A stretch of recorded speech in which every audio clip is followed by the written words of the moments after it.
Welcome to The Real Build. I'm your host, Bill Ryman, your broker builder. And today I got another amazing guest back on the show. We are back with the long format shows too. So I know a lot of you guys have been waiting for that.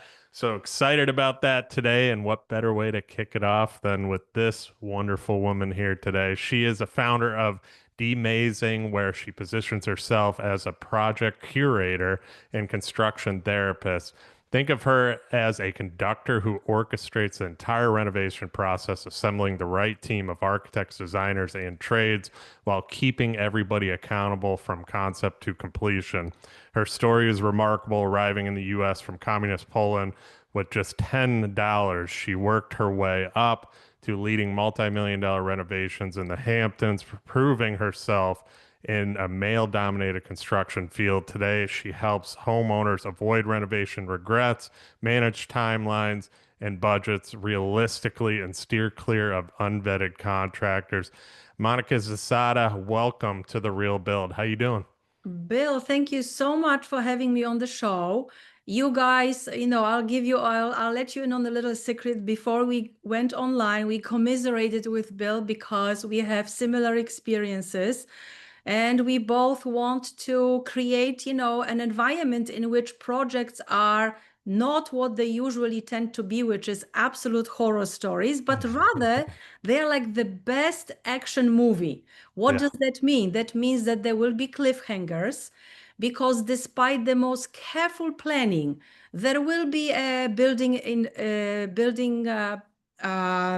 inspector who will get sick. The truck whose very precious delivery your entire team is waiting for might break. So that's why building and renovating is not for the faint-hearted.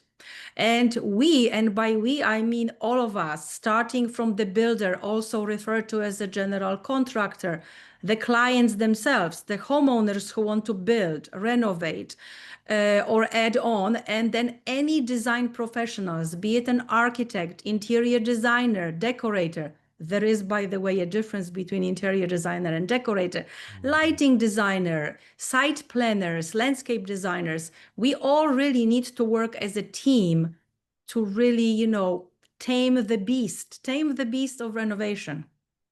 So thank you I, for this marvelous introduction, Bill.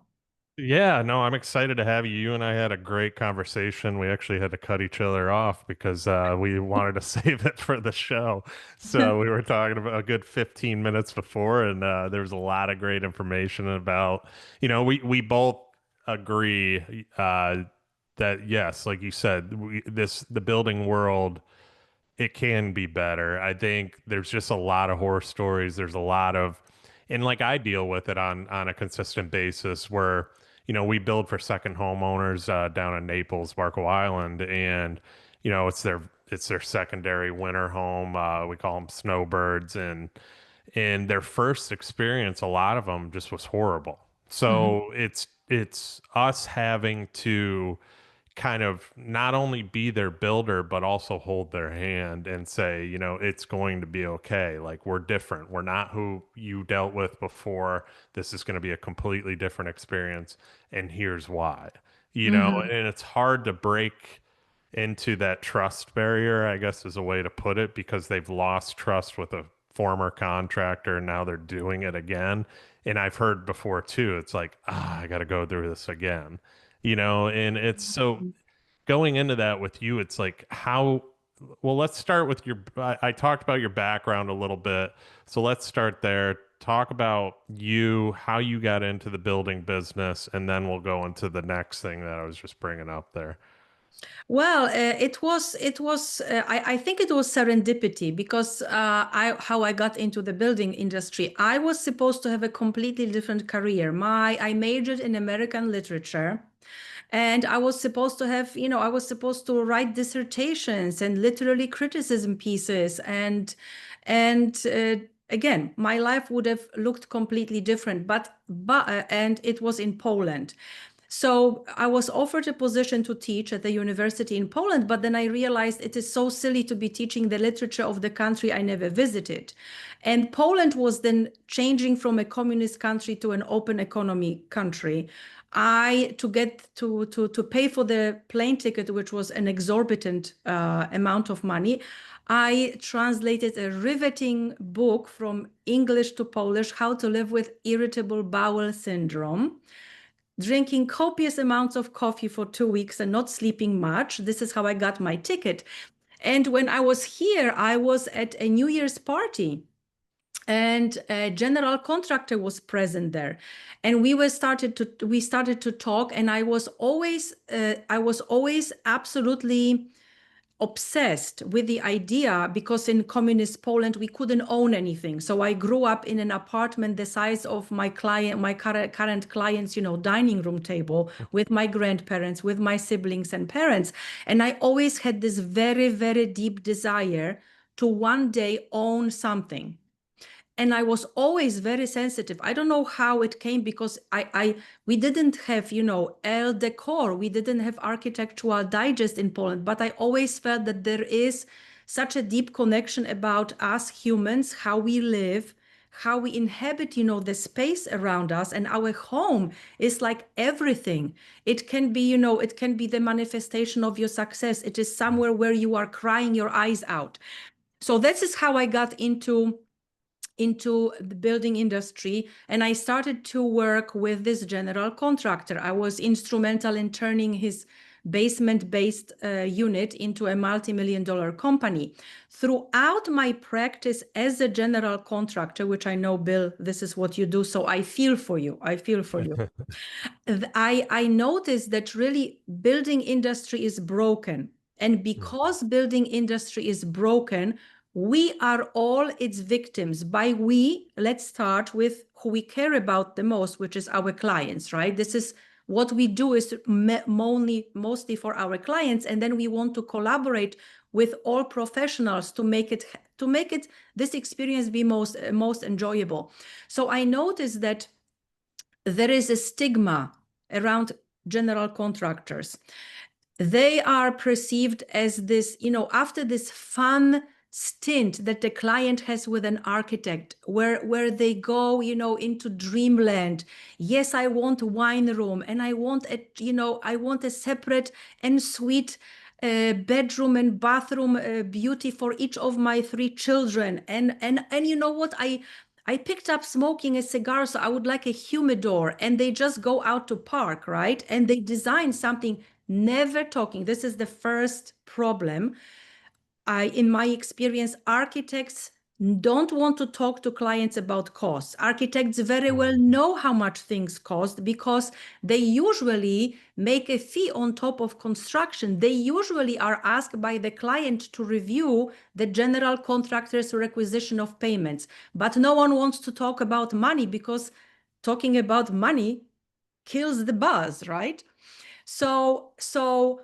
And then they do competitive bidding based on literally 3 pieces of a napkin drawings. So the contractors are invited to competitive bidding, and the very fact that competitive bidding takes place among various multiple general contractors, what does it really communicate? It communicates that the most important thing is the money. So every general contractor seeing this half-cooked scribblings is going to artificially lower the bottom line, okay? They will pretend that you don't want upper kitchen cabinets because on the scribblings there was no dotted lines on the what could be considered a floor plan, and the problem starts from the very beginning. So I felt, as a general contractor, that we are this necessary dirty tools, okay, that we are just, oh my gosh, now we need to engage a general contractor to build my dream home. So I was really completely fed up with that, and that's why I decided to become what I call a curator.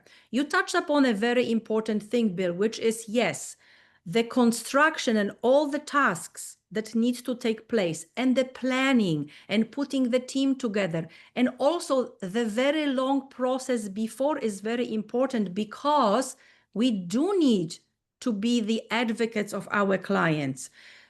Sometimes, it seems to me that the construction is maybe 50%, and another 50% is our relationship with the clients. Mhm. So I decided not to follow what I consider the broken process in the building industry.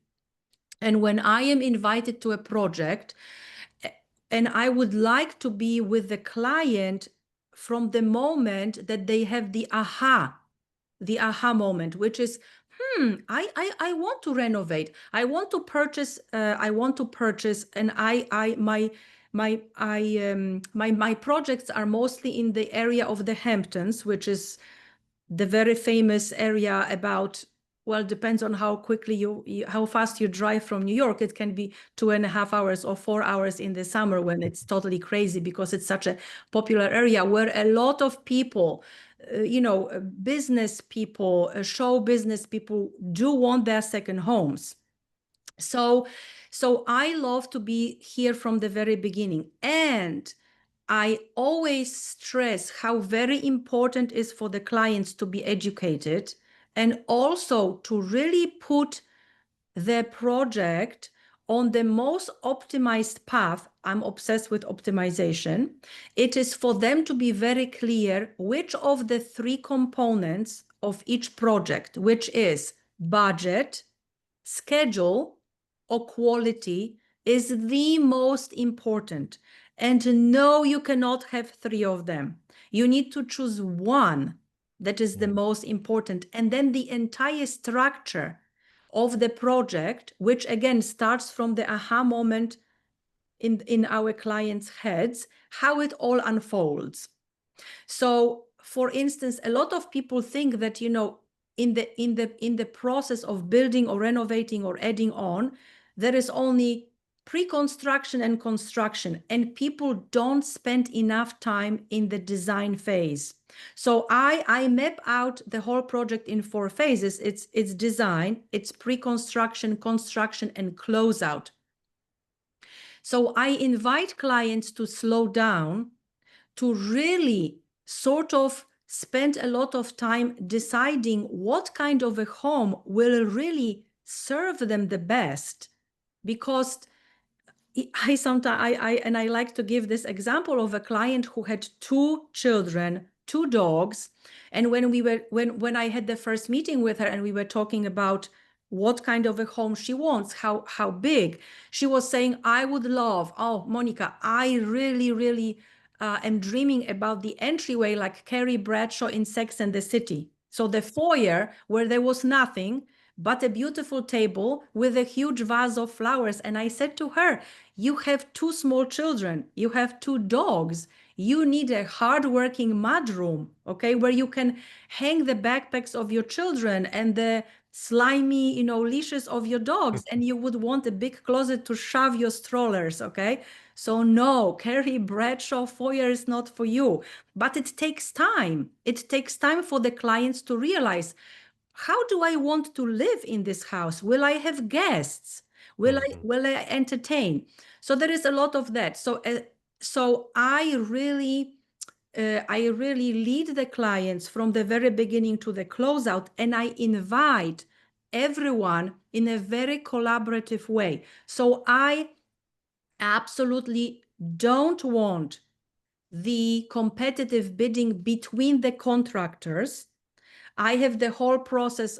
This podcast would have to take 3 hours, but I'll just tell you very quickly. I have the entire process of how to go about selecting contractor and engaging the contractor with the architect at the same time.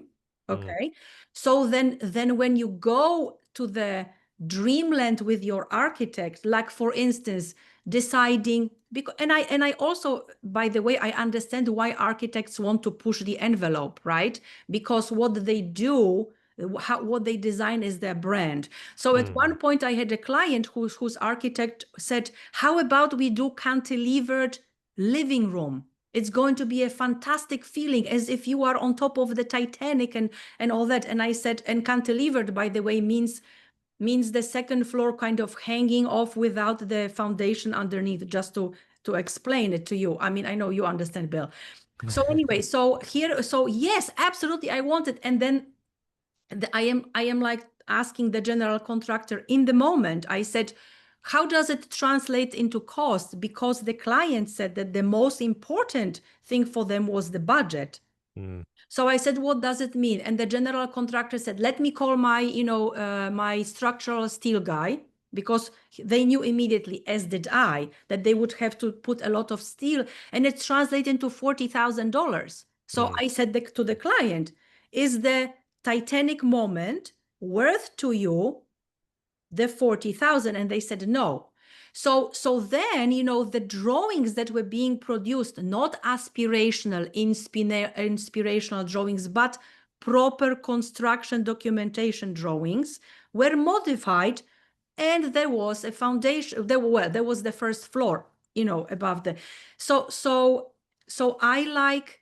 So no competitive bidding between contractors. And then what I am expecting the general contractors to do on behalf of the client is then having proper construction documentation where nothing is left to interpretation, so no one can then pretend they didn't see something, or they mm. didn't realize that you want special finish on the walls. Then the general contractor, on behalf of the client, goes to competitively bid the project with 3 subcontractors. So this is the way to build trust, to invite everyone to collaborate and to work from the very beginning, rather than having this fragmented, broken process. So how do you go about this, Bill, in your projects? Do you? Very, very similar. I love to highlight what you said, because you're explaining things more before they take place too. You're questioning things before they take place too, which is huge, because clients don't understand. They're not the builder, they're not the designer, they're not the architect too. And I'm big on the more minds you can get involved from the beginning, Mhm. the better, because it has you have. And I talk to people. Not everybody goes with this, but we have a specific designer we work with. They're called the Decorators Unlimited. They're a big firm. Mhm. Um, I think they actually do work up near you guys too, and they're having them involved. I'm good friends with one of the owners. He's always involved in those initial architecture meetings. Him and I both take the plans and write on them and give our suggestions, and then we combine them. And then Mhm. it goes back to the architect. And I'm in the process of doing this now. I just got an email this morning, and then it went back to the architect, and the architect questions both of us before we go to that secondary meeting. Now we Mhm. have the initial meeting with the client, get the wants, the needs, what they're looking for, those types of things, give our opinions.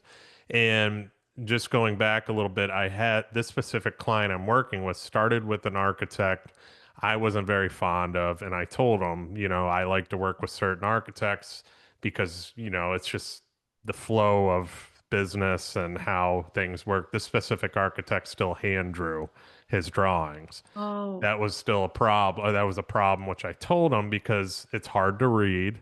It's hard to Yeah. read the numbers, and imagine subcontractors trying to read these too. Plus, everybody uses AutoCAD because it's easier to transfer the files from one place to the next. This Mhm. guy didn't use AutoCAD. Mm. So we started getting into the design. My interior designer was on board already, so was I. We met with the client and we started going through these plans, and we're like, the weird angles on the walls, these things that he's doing. He's got a slider going off an angled wall, a 10-foot sliding glass door, and structurally, to support these things, it's going to cost you more money because of all these weird odd angles. Roof angles are weird, a lot of different things not working out. So having that team in place, we talked them into firing that architect.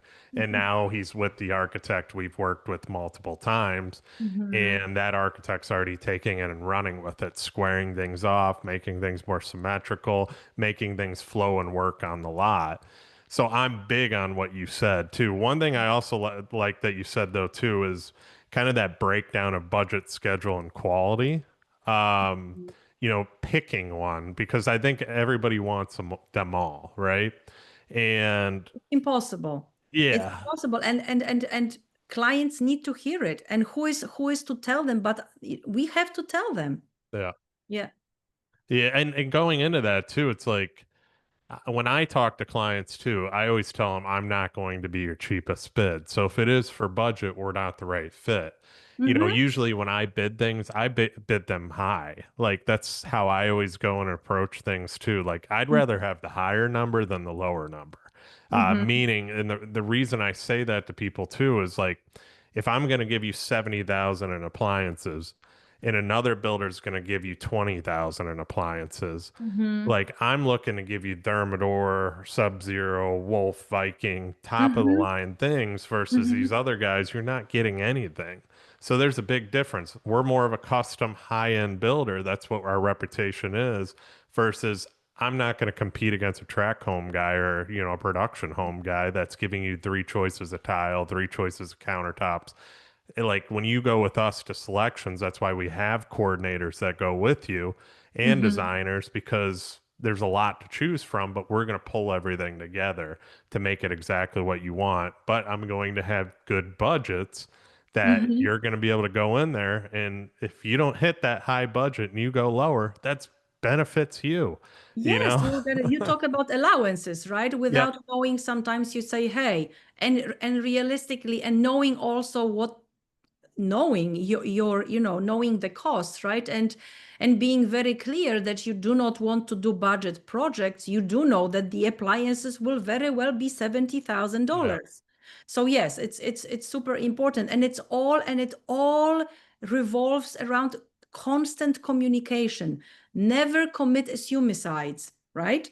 So Hmm. sometimes, someone says, and that's why it is so super important, right? Yes, we all start with concepts, we all start with words, we all say, we show pictures, right? But for you as a builder, as a general contractor, the picture is like, okay, you have an idea, but then you have 500 questions. Okay, yes, I can see that in the kitchen, and we know that kitchens and bathrooms are the most complex rooms in general, right? Because I mean, if you have wine room, it could be maybe more, more complicated than your kitchen, but just let's just say, like, generically speaking, right? And if you get a picture, you have 7,000 questions. Okay, I can see that you want the kitchen cabinets in green. Which of 300 shades of green do you want? Do you want Sherwin Williams? Do you want Benjamin Moore? Do you want something from, from France or England, right?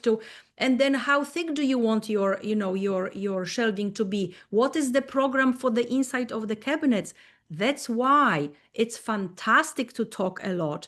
But in Hmm. the end, for everyone, and I tell the clients also, explaining when they say, Monika, I mean, my architect wants, whatever, $40,000 for this.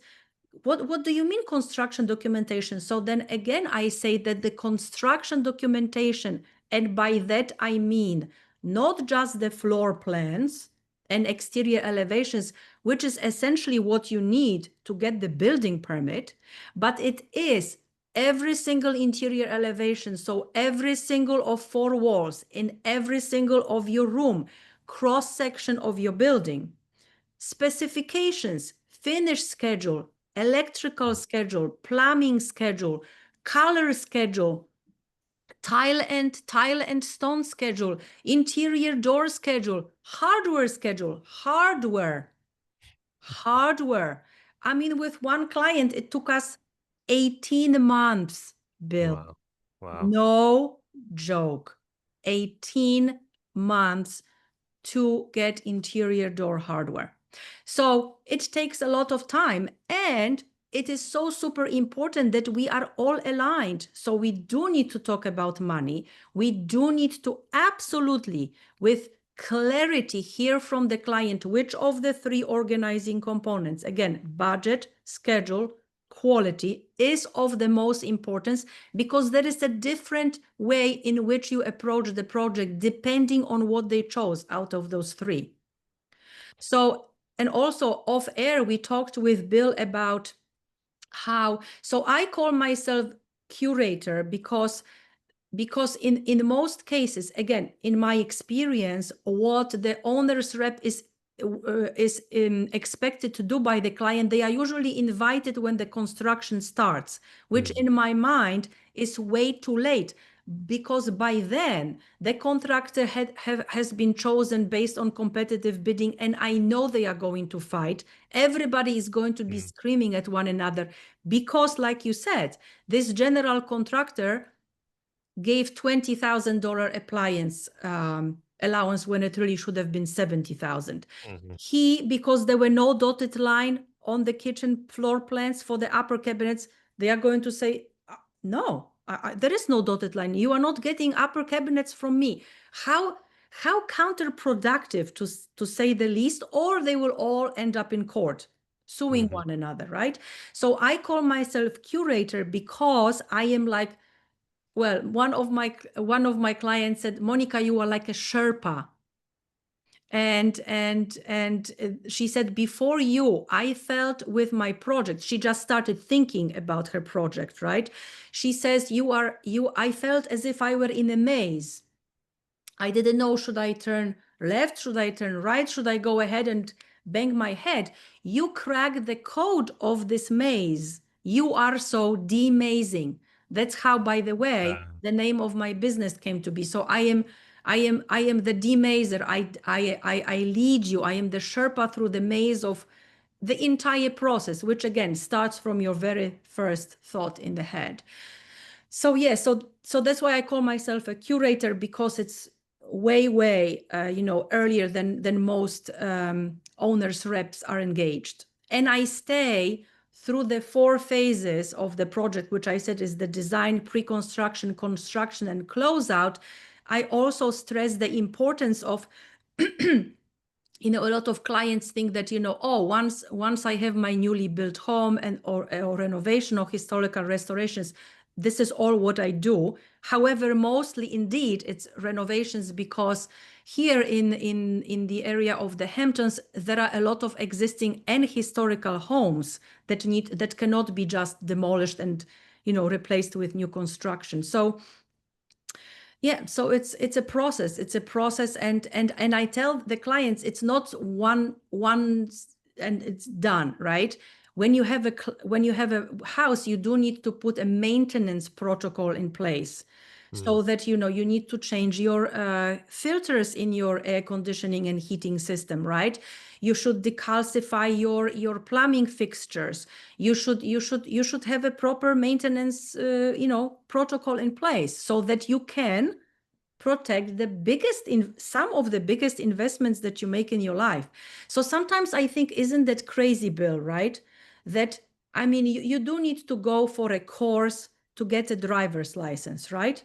And yet our clients are not educated as to what it takes to get the best capitalization and the best return on one of the biggest, if not the biggest, investment of their life, which is building or renovating a home. It is really insane. And then the clients watch extreme home makeover shows, and they think, oh, wow, how exciting. I can have a total gut kitchen reno in 48 hours for $5,000. And then you as a general contractor come and you need to be explaining, no. So yes, so I see myself as someone who is a consensus builder. Yes, I am an advocate for the client, but I do want this to be an enjoyable, transparent, and very, very collaborative win-win situation, this entire thing. And again, for that to be like the best action movie, but not a horror story. with Halloween coming up. It's good to try to avoid, your project becoming a horror story. I love what you said there though too, is like being involved in the beginning because you establish the relationship not just with the client but with the builder. Mhm. And coming in late, that could be or come off as stepping on the builder's toes or cause tension between you and the builder. You and I kind of talked before the show about this a little bit. And you're what you just said there too. You want it to be a win-win situation, win-win-win on all parties involved. Yeah. And Mhm. that's the difference maker right there too. You're not there to just beat up on the builder. You're there from the very beginning to make sure that the builder's process, not just the clients, but the builder's process Mhm. is smooth as can be and the budgets are there and the numbers are there and that is so important because like I started talking about at the beginning of the show, builders struggle with that. I don't actually, some struggle, but also some just choose to, Mm. lowball everybody and fight later on. I guess I don't know why, or they like, I hear the horror stories. I'm sure you do. Mhm. They're everywhere. There's builders like that come and go. They come, and they have lawsuits and then they come back, change their name and do it again. But it's something that just amazes me. It's like with our company, I'm always trying to figure out how to do it better. I'm always trying to figure out like because we're never perfect and nobody's perfect, but it's like you want to chase that. Like what can we implement? Now there's AI, there's all these different things that's like that I'm researching now that not only makes my life easier and my client's life easier, but my employees' life easier too on Mhm. their responses and it's like doing those things and going the extra mile and then bringing in people like yourself too. Why wouldn't you want to do that? I just don't understand why so many builders struggle with that thought and concept and why it's so difficult for contractors to just do the right thing and because like I lose business probably because the way my pricing is. That's fine. Mhm. I'm not a budget builder. And I knew that going, I talked to my competition. I had an instance where my competition called me because he was asking if we got a certain job. And I said, no, I didn't expect to because I can tell they were very budget friendly and I'm Mhm. not willing to cut down my budget. And he's like, oh, wow, I thought you got, okay. He goes, so this other builder must have got it. I go, yeah, he's going to get it because he's lower priced than all of us. And they kept Mhm. saying to me that we're all three comparable builders. We're Mhm. not. And I had to sell them that we weren't. But you can tell that wasn't going through because numbers were the number one thing. That's fine. Mhm.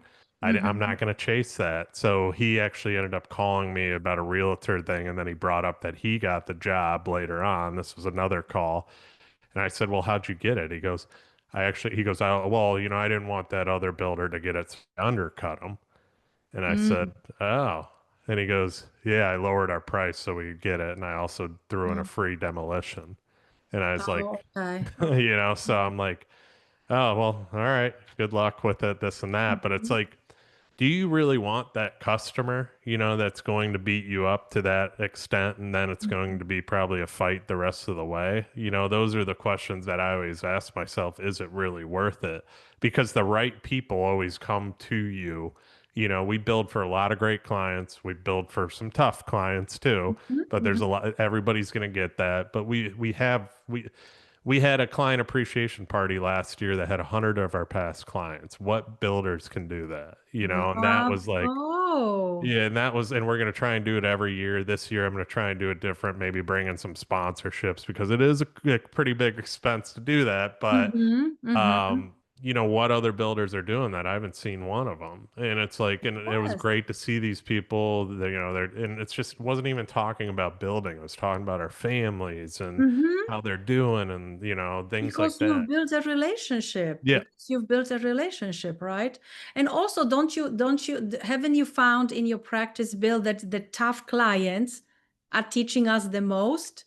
Yeah. Oh, Because yeah. I mean, I have one now. I mean, us feeling that they are tough could stem from, let's say, their inability to visualize things, right? So Mm, then we have to spend more time because they can't even seeing for construction drawings, which are all that we need as implementers, right?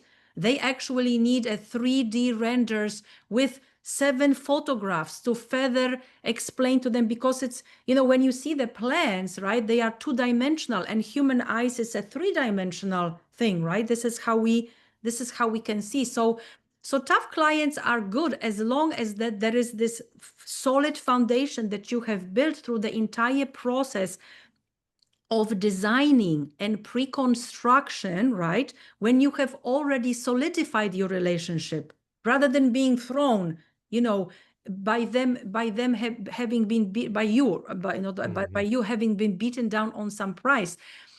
I also turned down many projects because the client comes to me, and when they say, and Monica, and I want you to really beat the contractor down on their price, and I am like, I don't want to be the part of it. It's not about beating anyone down, because I say to the clients, and by the way, I always encourage cost plus project, Mhm. so that the client can see with total transparency if your carpenter went and bought 10, I'm saying five, showing five, saying 10, showing five, 10 screws, you are going to see the invoice for it from the hardware store, right? So is the expectation for the general contractor to be financing your project, to be giving something for free? So no, Mhm. this is what I tell my clients also. Please do not expect that the general contractor is going to be financing your project. You have to pay on time. I am reviewing payment requisitions for accuracy. I am also insisting in having the budget for the project organized using the 16 cost categories and subcategories.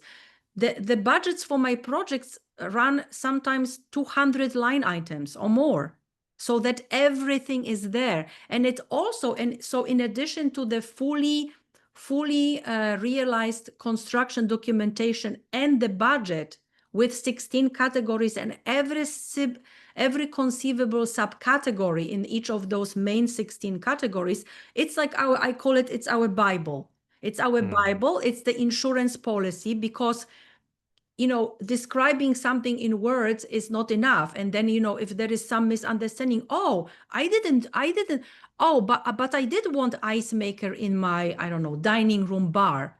We can go to the appliance schedule. We can go to the interior elevation and say, there is just the fridge for the beverages. There is no ice maker. And then it is like, it's clear because it has Mhm. been documented. So it's, yes, it is a process. And I mean, huge bravo to you, 100 clients. And also, guys, Bill also told me that in 30 years, there hasn't been a single, right, lawsuit. No. So round of applause, Bill, round of applause. Well, it goes into what you said right there. Let's highlight that the documentation on everything too. We're big on everything needs to be documented. It's not just if we have a phone call, it's a follow-up email that's sent confirming that Mhm, object. We're a mhm, cost plus builder. We're very transparent, but I also tell people too, it's not me just getting a bid from my subs. I'm going to fight for you. mhm, I'm still going. Our subs don't know we're cost plus, and mhm, it's still, hey, can I get a little off, even if it's $500 or yeah. $1,000? It can be Mhm, put towards something else, and mhm, I'm constantly doing that, like too. And I just had it where a client reached out to me and goes, hey, can we get another HVAC bid? And I said, I already did.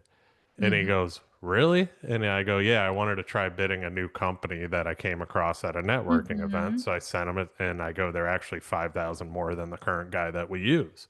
There you have And it. he's like, really? And I was like, yeah. It's like, here, I'll send you the bids. You can, and we're very transparent here. Here's the Mhm, exact bids. mhm, So, people like that. They love the transparency too. And another mhm. thing that you said, the tough clients are teaching us the most. I'm actually going to tell my brother that today because Mm, we have a very tough client. okay. Great guy. I've established a really Mhm, good relationship with him. But he's a concrete guy. He's a heavy he does big buildings in Boston. Mm. And so the concrete stage of this build has been a lot. And it's like, Mm. because he's evaluating everything and he's building this house like it's a commercial building. Yeah. And, he's adding thicker rebar, doing all this stuff. And he's like, and some of the times he's like to us, he goes, you guys should be the ones saying this stuff. Hmm. And he's like, you should be the ones catching it. And it kind of makes us like, we're like, should we be catching this stuff? Because we're not used to building this way. Like we build by the plans. That's what we get. We get those plans, we build by them. Yes. So, Yeah. so 1 second. So, don't you have foundation plans which Yep. say every 16 inches there is supposed to be the which rebar and which this? those have changed multiple times because of this specific client going in Uh-huh. and wanting things, structurally changed, adding, Hmm. channels now for, which is fine, channels now for glass railing, so all you do is see the glass Mhm. and not the bottom, thickening But you can, beams, yeah, but stuff you like can that. put it, it's not about, not wanting to take responsibility. But again, your foundation plans, right? You are not the one drawing the plans. It is either an engineer Yep. or an architect with the engineer. So, it's interesting that you are being, put in this position of kind of like, why aren't. Yeah, and he's like because he evaluates the plans himself because it's just who he is, which is And fine, which is okay, yeah. which is And okay. So he'll then he he'll write should. an email like, "Hey guys, maybe we should do number, let's do some number eights here instead of this Hmm. size rebar." And and then the follow-up email after that was directed towards me, and he goes, "This is the stuff I want you guys to be catching." But it's like But you are not that's catching anything. yeah, You we're not got an the plans. engineer. Yes. So, but so that's like the difficult part with the whole thing and Hmm. but it's been good. It's still we're meeting him. It's just he wants all hands on deck all the time too, and it's taken a Hmm. lot of my brother's time. It's taken a lot of my time. It's a Hmm. full-time job, this house. It's an 8,000 plus square foot Hmm. house. So it's been that's the type of that but I tell my brother too, Hmm. because my dad said, he goes, you guys weren't, maybe you weren't ready for this project. And I said to my dad, I go, when would we be ready? If we don't Right. do it, we're never going to be ready. We're just going to say, oh, we're not Hmm. ready for that. So if you don't Hmm. do it and you don't go move forward and learn, I mean, because once we do this, we can do anything. We can do commercial if we want. We have a commercial Yes. license. We just don't Hmm. do it. And so that's what I love what you said there, though. The tough clients are teaching us the most because this specific job has been Uh-huh.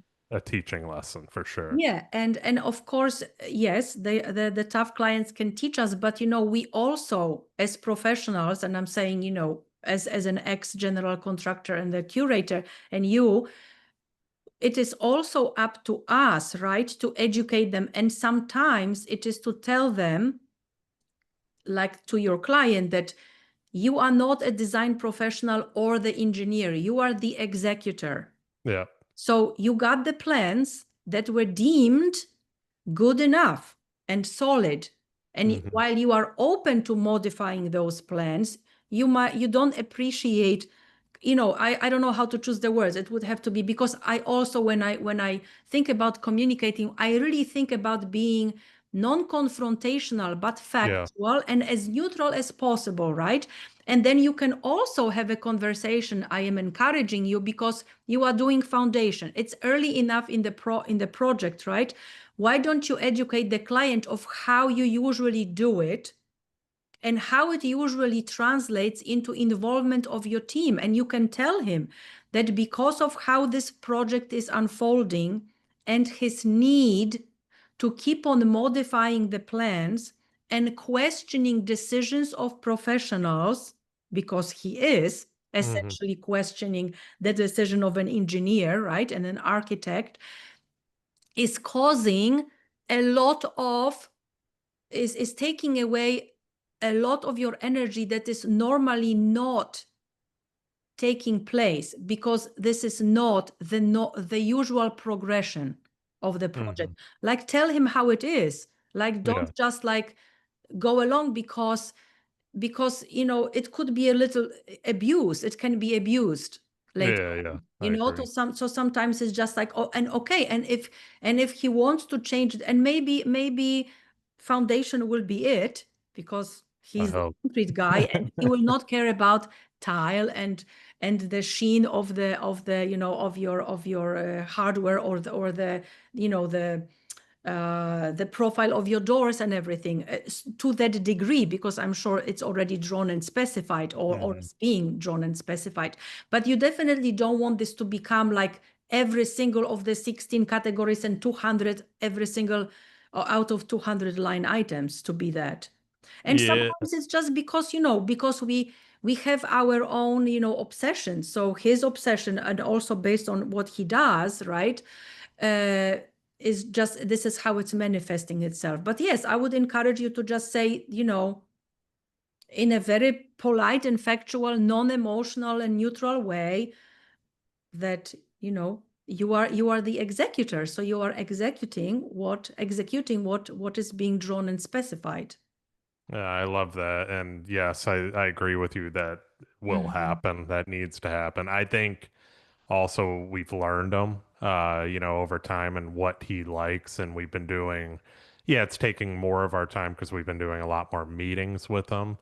But Mhm. those meetings and having involvement, I'm also purchasing an AI tool that I can wear around my neck, and it'll decipher the meetings as you speak. It'll actually Oh, take notes as we have those meetings in person, and it'll break down into bullet points each and every detail of that meeting.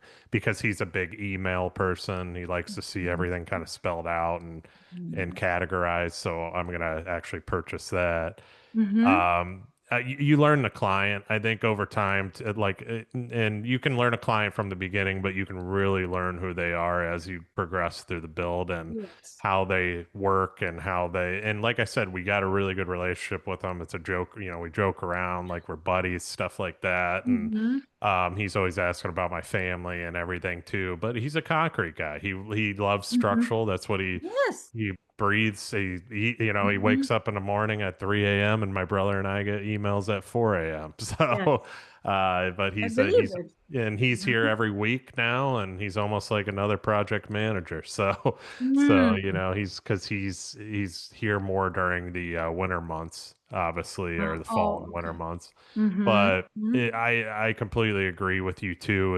It's sometimes you have to just kind of lay down the The standard, the kind of operating boundaries. process. Yeah, exactly. And how Mhm. things are going to work so people can reiterate it, I should say, too, in a nice Mhm. way. In a nice Um, way, yeah, because you do, and you always, you present it like what is in it for the client. You are not being disrespectful. You don't want to ignore what they say, but in a way, it's disrupting your very successful structure, both mhm, how you do things and how what you have, envisioned as being dedicated to his project. And the good thing is that usually the toughest clients that take the most of your time is actually end up your being your biggest aficionados. mhm, I I have a client who was really wow. I mean, again, I know that there is very intense time, especially in the beginning when you are creating documentation. But even after that, they had the need to discuss things, this was the process for them to make a decision, right? They needed to discuss it, and then discuss it more and discuss it more. But this is how they arrived, at the final decision, and I respected that, right?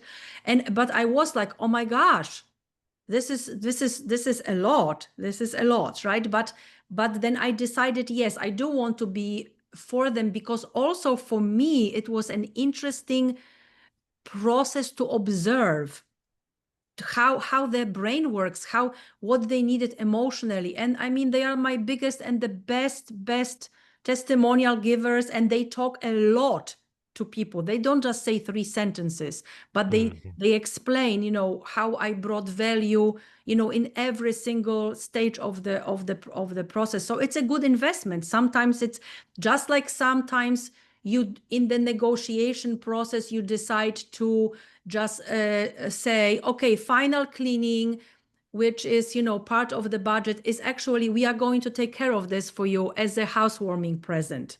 Mm. There is a Mm. give and take, right? This is sometimes certain decisions are business decisions and relationship building decisions, but it is good for you to be free to make those decisions and not because you are expected to make those decisions because they want to beat you down on the price. It's just not right. Yeah, no, I've had a lot of those difficult clients that have become some of our biggest fans, and it's like Yeah. in the time that you spend, and it's all worth it in the end. And Hmm. like I told my brother too, I was like, this house is going to be probably the most special house on Marco, if Yeah. not probably the most expensive house ever built on Marco too. Mhm. But it's going to set a standard for our family business even from now and even more into the future, that this is what we're capable of. These Mhm. types of homes, which they're only getting bigger, are what we build as a contractor, nobody Mhm. else. People are going to come to us to build those homes. And I was like, so we actually got a job site trailer on this one too. It's like the first ever Oh, job yeah. site trailer on Oh, it is the first one, so I don't know how you are for doing it For before that. Marco Island. You don't Oh, typically Marco. do that, but we did one just to have so we can meet in there too and Yes. everything, because there's so many elements and components to this job. But Hmm. in the end it's going to be worth it too. And but no, I can go on for hours with you too. I wanted to, Yes. I'm having you back on again for sure, but I want to wrap it up with questions I ask everybody too. So this one's one of my favorites. I get a different answer every time. What about you personally? You're building an amazing company that continues to grow each and every day. What lessons have you learned throughout your journey that we should all apply to our own lives or businesses to help us grow? I think it's important to be able to pinpoint a problem and address it, even when everybody tells you you are crazy and that you are not going to change anything. So, if what you set out to do doesn't scare you, pardon my French, shitless, it's not worth doing. So, I Yeah. would say pinpoint a problem, be bold enough, think it through, propose a solution and really go and do it, go and implement it, no matter how many people tell you you are crazy. If you feel in your gut you are doing the right thing, you are doing the right thing. Mhm. Yeah, I love that. I love that. And I love what you said before too about sometimes you have to give a little. I think a lot of Mhm. business in general, they don't have that mentality. No. But even if it's a little thing, like, I have a situation now with an ice maker that's been nothing but a nuisance, and the appliance company won't replace it. They just want to keep repairing and putting a band-aid on it. Uh, I'm probably just going to buy the guy a new ice maker. He's a great yes. client. Hmm. It's going to cost us a few grand to do it, but it's worth it in the end. I mean, in the scheme of things, it's a little thing that we can do to say, hey, the appliance company who we're not going to use anymore because of this situation, they Yes. may not care, but we, your builder, do care. So Hmm. here you go. Hmm. And this is priceless. It's really a Mhm. priceless goodwill, very Yep. warm appreciation gesture. And it will go miles. That's why I don't understand. Just like, yeah, so it's wow. I mean, you are doing the right thing. 100 guests.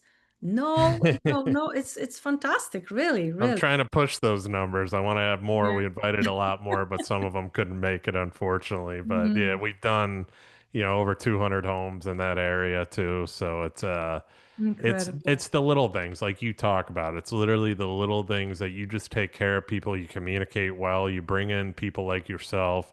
I'm a big advocate of what you do. I research what you do too, and it's like, and bringing in somebody from the beginning, having more minds, having people with experience that can help with these processes, because it's so much. There is so much. I mean, even the hinges on the doors to the Ah, hardware, like you talked about, like people don't know what to expect when they get into a custom home. And I mean, from 2,600 square feet to 8,000 to 10,000 to 20,000 square feet, I mean, it's still a process. yes. And So it's the I same love it. process. It's the same process. The process is the same, whether you are renovating one room or whether you are building a 20,000 square foot house. Seriously, Yeah. it's the same process. It's the same decision making on the three components. It's being transparent, it's being communicative, it's about documenting everything. It's all the same. Yeah. Yeah. Yeah. I love it. Monica, where can people find, connect with you? Where can they find you online? My website, Amazing. I have freebies there. I have, if you like to read, you can read my funny PDF thing. It's a little irreverent, so be prepared to be a little shocked about my tips. I have a free masterclass and I have a paid course, which is titled Nail It. And it's a fraction of the cost of what my private client pay for me with 4 week each week a coaching call and a direct access to me to ask me questions live. It's a great So value. I was going to ask you too, are you just representing people in the Hamptons or are you representing nationwide? Oh, well, I would say, internationally also, because again, Internet. Yep. the beauty of my process is it can be implemented in project no matter the size and no matter where it takes place geographically. So I consult in Panama, I've consulted in Panama and Switzerland, Poland, Awesome. Austria, Germany. I think that's it, outside of the United States. And then the projects that I curate and I am physically involved with from A to Z are mostly in Manhattan or in the Hamptons. Nice. But I yes, love it. what I teach and my process is absolutely applicable to anything, anywhere. And like I said, I'm going to have you back on because we got a lot of Can't wait, conversation. We can't can, wait. I know we could go on until you and I can talk for tomorrow. hours. Yes. So I love it. I'm grateful that I had the opportunity to have you on and you and I got to meet. And I'm sure you and I will keep in touch. And like I said, you're going to come back on the show. So I appreciate you and thank you for today. You And are welcome. And we have Mercedes Barba, my publicist, to thank for it because she put us in touch that's together. true. That's true. Mercedes, thank you. Shout out to Mercedes. And yeah, everybody listening, you guys know the routine. Like, share, comment, subscribe, and share this episode. This one had a lot of good information, especially if you're looking to buy, build, sell, whatever you want to do as far as a home. This one's for you. So we appreciate it, and we will see you guys on the next episode.